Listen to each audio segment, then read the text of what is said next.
بسم الله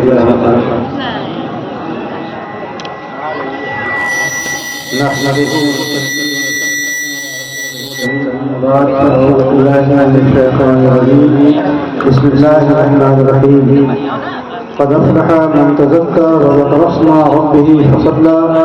صدق الله العظيم. محبت کے ساتھ بآواز بلند درود شریف پڑھیں. اللهم صل على سيدنا مولانا محمد وعلى آله وعلى آله وصحابه وبارك وسلم.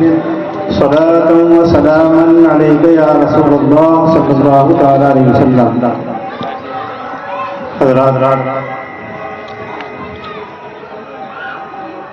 کئی مرتبے اس گاؤں میں آ چکا ہوں اور یہاں کے لوگ سب جاتے بھی رہتے ہیں. جتنے لوگ یہاں بیٹھے ہیں اس گاؤں پہ قریب سب کے چہرے میں جانتا ہوں.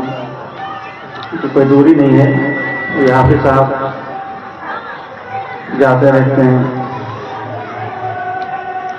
جو میں نے ان سے کہا تھا کہ 10 بجے چل دوں گا، 9:45 بج گیا. تو صبح بھی وقت لوگ آتے جاتے رہتے ہیں. دیر ہو جاتی ہے تو تھوڑا پریشانی ہو جاتی ہے. ہم سہارا لیں گے. اور جو جلسے میں آنے کا مقصد ہے، جو ملنے جلنے کا مقصد ہے، جب وہ مقصد پورا ہو جائے، کام پورا ہو جائے تو اس کے بعد ٹھہرنا ہے رکھنا تو بے معنی ہوتا ہے. اور آنے کا مقصد صرف یہی ہوتا ہے کہ جس گاؤں میں، جس بستی میں، جس شہر میں جایا جائے، جو لوگ ملیں، دین کی باتیں ہوں، لوگ اس سے نصیحت حاصل کریں، اللہ اس کے رسول کے ذکر کو سنیں اور اس پہ عمل کریں، تاکہ ہماری اور آپ کی دنیا بھی اچھی ہو جائے اور آخرت بھی ہماری بہتر ہو جائے.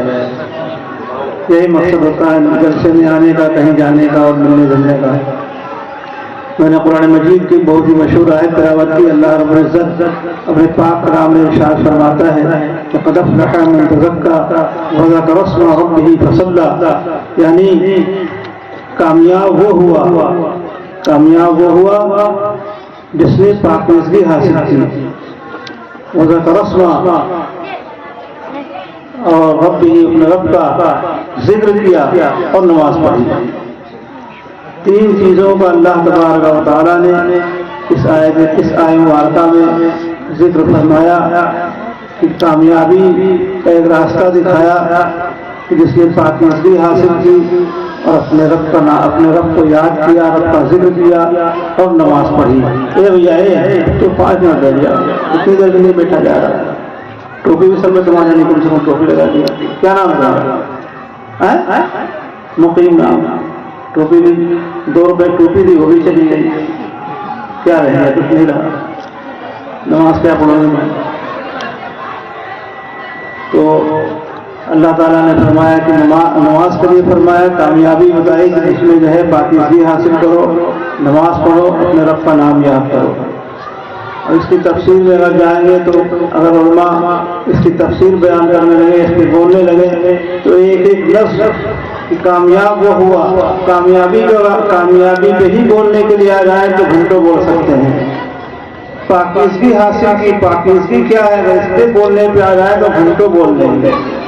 اپنے رب کا ذکر کیا، رب کے ذکر پہ اگر آ جائے تو اس پہ گھنٹوں بول سکتے ہیں. اور نماز تو آپ سب جانتے ہی ہیں کہ نماز عبادت میں سب سے اچھی عبادت اور فرضوں میں سب سے اہم فرض. یعنی کسی بھی حالت میں نماز معاف نہیں ہے. اگر بیمار ہے کھڑے ہو کے نہیں پڑھ سکتا ہے تو بیٹھ کے پڑھے، بیٹھ کے نہیں پڑھ سکتا ہے، اٹھنے کی طاقت نہیں ہے تو لیٹے پڑھے، لیٹے بھی اگر ہاتھ نہیں اٹھا سکتا ہے تو اشارے سے پڑھے، اشارے بھی اگر مشکل ہے دل سے ہی نیت کر کے پڑھے. لیکن نماز پڑھنا ضروری ہے. کسی بھی حالت میں، کسی بھی وقت نماز معاف نہیں ہے. قیامت کے دن سب سے پہلے جو سوال ہوگا وہ نماز کے لیے پوچھا جائے گا. اب وہ نہیں پوچھتے نماز کو، سب سے پہلے نماز. جو چیز قیامت کے دن جس چیز کا سوال ہم سے سب سے پہلے ہوگا اسی چیز کو ہم بھولے ہوئے ہیں. قرآن مجید میں آیا ہے کہ جب جنتی جنت کی طرف جا رہے ہوں گے اور جہنمی جہنم کی طرف جا رہے ہوں گے تو جنتی پوچھیں گے جہنمیوں سے کہ تم کو کس چیز نے جہنم کی طرف بھیج دیا، تم کو کس چیز نے جہنم میں ڈال دیا. یہاں پر وہ کہیں گے کہ لم نکو من المصلین، ہم نماز نہیں پڑھتے. اسی وجہ سے ہم کو جہنم میں جانا پڑ رہا ہے، جہنم کی طرف ہم کو ڈھکیلا جا رہا ہے۔ تو اتنی اہم عبادت ہے نماز، آپ نے پڑھا ہوگا یہ جلسہ غوث پاک کی طرف منسوب ہے۔ ہم 11ویں شریف مناتے ہیں، غوث پاک کی نظر کرتے ہیں، منت مانتے ہیں غوث پاک کی نظر کی، ہم غوث پاک کی نظر کی منت مانتے ہیں، ہماری مرادیں پوری ہوتی ہیں، غوث پاک کا فیض جاری ہوتا ہے۔ لیکن زندگی دیکھیے غوث پاک کی نماز سے کتنے پابند تھے۔ سنا ہوگا آپ نے، اکثر روایتوں میں بیان کرتے ہیں سالوں تک غوث پاک نے عشاء کی نماز سے فجر کی نماز پڑھی ہے نا، لیکن نماز نہیں چھوڑتے تھے، پوری رات سجدے میں گزر جاتی تھی، نفلیں پڑھا کرتے تھے۔ آج ہمارا حال صرف نعرے تک محدود رہ گیا ہے کہ حضرت آ گئے، نعرہ لگا دو، ختم، ربیع الاول میں نعرہ لگا دیا، ختم۔ جلسے میں رات بھر بیٹھیں گے، باہر سے گٹا کھا کر کے آئیں گے، گٹا چپاتے رہیں گے، پھر جائیں گے، بڑی پیئیں گے، چلے آئیں گے، رات بھر ہلہ ہوگا، رات بھر سب چائے پی جائے گی، تماشا ہوگا لگا۔ لیکن اگر یہ کہہ دیا جائے کہ چلو سب لوگ مسجد میں 10 رکعت نماز نفل پڑھ لو، اور 10 رکعت نماز نفل پڑھ کے غوث پاک کی بارگاہ میں ایصال ثواب کرو، تو اس کے لیے کوئی آدمی تیار نہیں ہوا، تمام بہانے مل جائیں گے۔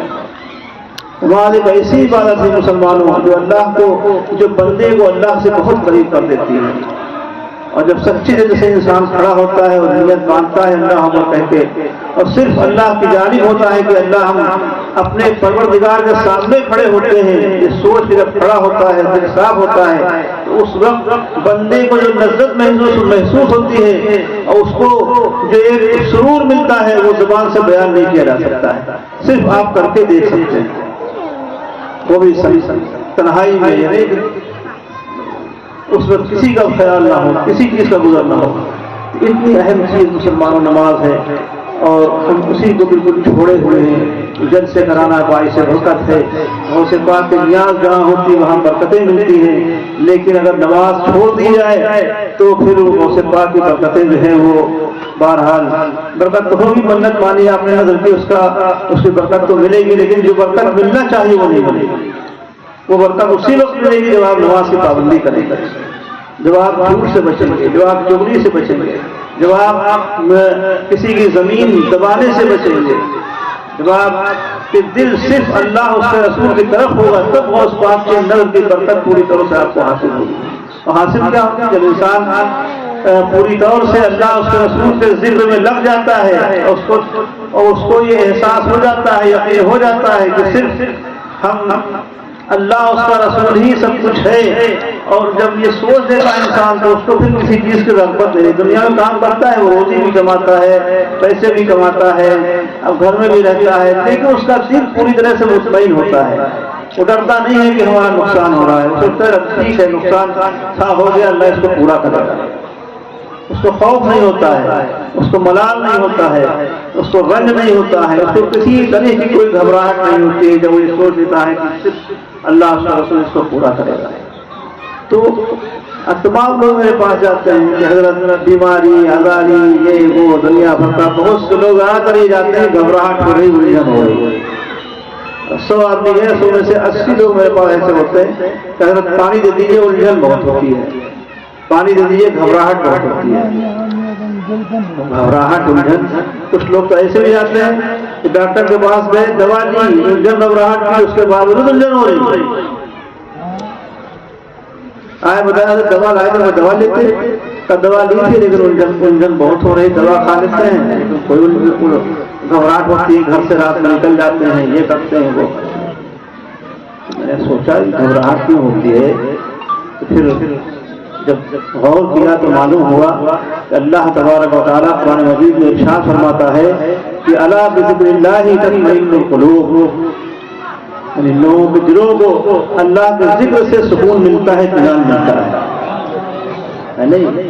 آج ہمارا ہو گیا، ہم دوا لے آئے، ٹیبلٹ کھا لیں، الجھن گھبراہٹ کی، نیند کی، اس کی اس کی، لیکن جب تم اللہ کا ذکر سچے دل سے کرو گے تو الجھنیں جو ہے خود بخود دور ہو جائیں گی، گھبراہٹ جو ہے خود بخود دور ہو جائے گی۔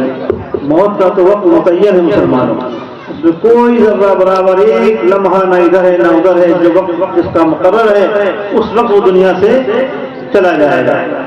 لیکن جس کا دل مطمئن ہوتا ہے اس کی موت، وہ کہنے کو تو موت ہوتی ہے لیکن وہ خود ہی بندہ جانتا ہے کیا اس کو ملتا ہے، اور جس کو اطمینان نہیں ہوتا ہے ظاہر سی بات ہے اس کو موت کا خوف ہوتا ہے، موت کا اس کو بہت ہی خوف ہراس ہوتا ہے موت کا۔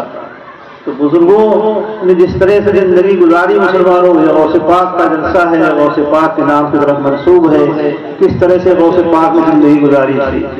اور انسان جب کسی ایک بات کو پوری طرح سے عمل کر لیتا ہے سچے دل سے، اور اس پاک کی سنا ہوگا واقعہ بہت لوگ بیان کرتے ہیں، کتابوں میں لکھا ہوتا تھا، اور غوث پاک گھر سے چلے تھے اور ماں نے کہا تھا کہ اشرف جیت نہیں بیٹا جھوٹ نہیں بولنا، اور جو غوث پاک آئے جو ڈاکوؤں نے آپ کو پکڑا بتا دیا یہ اشرف کی لوگ اس میں رکھی ہوئی دے دیا، تو کہا تم نے بتایا کیوں نہیں؟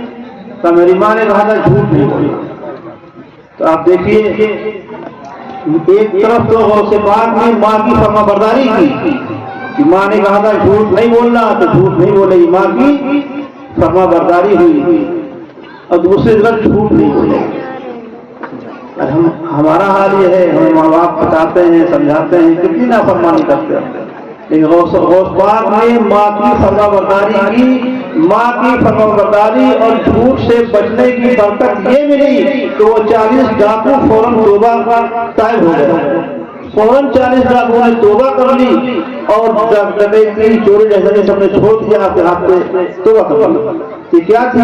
یہ ماں کی فرما برداری اور سچ کی برکت تھی کہ 40 آدمیوں کی زندگی فوراً بدل گئی، ہے نا؟ غوث پاک ماں کی فرما برداری اور جھوٹ نہ بولنے کی برکت تھی کہ فوراً اسی جگہ پہ 40 آدمیوں کی زندگی بدل گئی، توبہ کر لیا غوث پاک کے ساتھ نہ ہوا۔ تو اسی طرح سے جب ہم سچے صدق دل سے کوئی کام کرتے ہیں تو اس کی برکت صرف ہم کو نہیں ملتی ہے، اگر ہم سچے دل سے نماز پڑھیں گے، اگر ہم صرف دل سے غوث پاک کے مرید ہیں اور ان کی زندگی پہ عمل کریں گے تو مسلمانوں اس کی برکت ہم کو نہیں ملے گی، اس کی برکت ہم کو تو ملے گی لیکن ہمارے ذریعے پتہ نہیں کتنوں کی زندگیاں بدل جائیں گی، کتنے لوگوں کو فائدہ پہنچ جائے گا، کتنے لوگوں کو اس کے ذریعے توبہ کی توفیق مل جائے گی۔ جلسے ہوتے ہیں، علماء کرام تشریف لائیں، تقریر کریں گے، آپ سنیں گے، لیکن کوشش یہ کیجیے کہ جلسے میں جو بات بتائی جائے اس سے عمل کرنے کی کوشش کریں، اپنے آپ کو مسلمان ہیں تو مسلمان بن کے رہے، سچا مسلمان وہ ہوتا ہے مسلمانوں جو دوسروں کے لیے فائدہ مند ہو، جو دوسروں کو فائدہ پہنچائے۔ ہمارے بزرگوں کی طریقہ رہا، خانقاہ میں بیٹھتے تھے دوسروں کو فائدہ پہنچایا کرتے تھے، انہیں اپنے کھانے پینے کا وقت نہیں ہوتا تھا، ان کے پاس کچھ نہیں ہوتا تھا، صرف جھوپڑی ہوتی اس میں بیٹھتے تھے، لوگ آتے تھے دعا کرتے تھے، کوئی کچھ لے کے آ رہا پریشانی، کوئی بیماری لے کے آ رہا، کوئی آزاری لے کر کے آ رہا، کوئی کچھ لے کے آ رہا، سب کو پیسہ دیتے نہیں، صرف دعا دیتے تھے، اور ان کی زبان کی برکت سے اللہ ان کی پریشانیاں بھی دور کر دیا کرتا تھا۔ تو ہم اپنے اسلاف کے طریقے پہ چل کے اس پہ عمل تو کر سکتے ہیں، ہم جیسے تو نہیں کر سکتے لیکن اس پہ عمل کر کے اپنی زندگی سدھار سکتے ہیں۔ تو یہ جلسہ صرف اسی لیے ہے کہ جلسے میں جو باتیں بتائی جائیں اس پہ عمل کریں۔ انشاءاللہ میں نے جو باتیں بتائی ہیں اس پہ پوری طور سے عمل کریے گا اور نماز کی کوشش کریے گا۔ میں جب دوبارہ جب آؤں گا حافظ صاحب سے پوچھوں گا کہ میں یہاں یہ بتا کر کے گیا تھا مسجد میں نمازی پڑھے کہ نہیں پڑھے، اگر مسجد میں نمازی پڑھیں گے تو میرا دل خوش ہوگا، اور جب دل خوش ہوگا تو پھر دل سے دعا نکلے گی، جو دل سے دعا نکلتی ہے اس کا اثر بہت ہوتا ہے مسلمان، اس کی برکت بیان نہیں جا سکتی ہے۔ لیکن صرف نماز کی پابندی کریے گا، نماز مسجد میں نمازی پڑھنا چاہیے انشاءاللہ، بہت جلدی آمد والا۔ اللہ تعالیٰ اس جلسے کو قبول فرمائے اور آپ سب کو آپ سب کو اچھا رکھے، سلامت رکھے، اور اس پورے گاؤں میں اللہ تعالیٰ خوب اپنی رحمتیں برکتیں نازل فرمائے۔ جتنے بھی لوگ اس گاؤں میں رہتے ہیں اللہ تعالیٰ سب کی جان مال عزت آبرو کی حفاظت فرمائے، اور جو دوسری جگہوں سے لوگ یہاں پہ جلسے میں آئے ہوئے سب کی جان مال عزت آبرو کی اللہ حفاظت فرمائے، سب کے ایمان میں، عمل میں، کاروبار میں، رزق میں اللہ تعالیٰ خوب برکتیں اور ترقیاں عطا فرمائے، سب کی پریشانیوں کو اللہ تعالیٰ دور کر دے۔ جو لوگ قرضدار ہیں اللہ تعالیٰ ان کو قرضے کی بوجھ سے نجات عطا فرمائے، جن کی بیٹیوں کی شادی نہیں ہو رہی اللہ تعالیٰ ان کو نیک رشتے نصیب فرمائے، جو بیمار ہیں اللہ تعالیٰ ان کو شفا عطا فرمائے، سب کی اللہ تعالیٰ حفاظت فرمائے۔ جو یہاں پہ حافظ صاحب سے جن کا انتقال ہو گیا، حافظ مستقیم صاحب، ان کے اِسال ثواب کے لیے بھی اس محفل کا یہ محفل رکھی گئی ہے، اللہ تعالیٰ حافظ مستقیم صاحب کی مغفرت فرمائے، ان کے تمام گناہوں کو معاف فرمائے، ان کے قبر پہ اللہ تعالیٰ خوب رحمتیں نازل فرمائے، ان کے قبر کو اللہ تعالیٰ کشادہ اور منور فرمائے، جنت میں اللہ تعالیٰ ان کو اعلیٰ مقام عطا فرمائے، اور ان کے تمام متعلقین کو اللہ تعالیٰ صبر جمیل عطا فرمائے۔ آپ سب کو اللہ تعالیٰ اچھا رکھے، سلامت رکھے، انشاءاللہ پھر آئیں گے، جلد ملاقات ہوگی۔ وما علینا الا البلاغ۔ السلام علیکم۔ اپنی جگہ بیٹھنے کو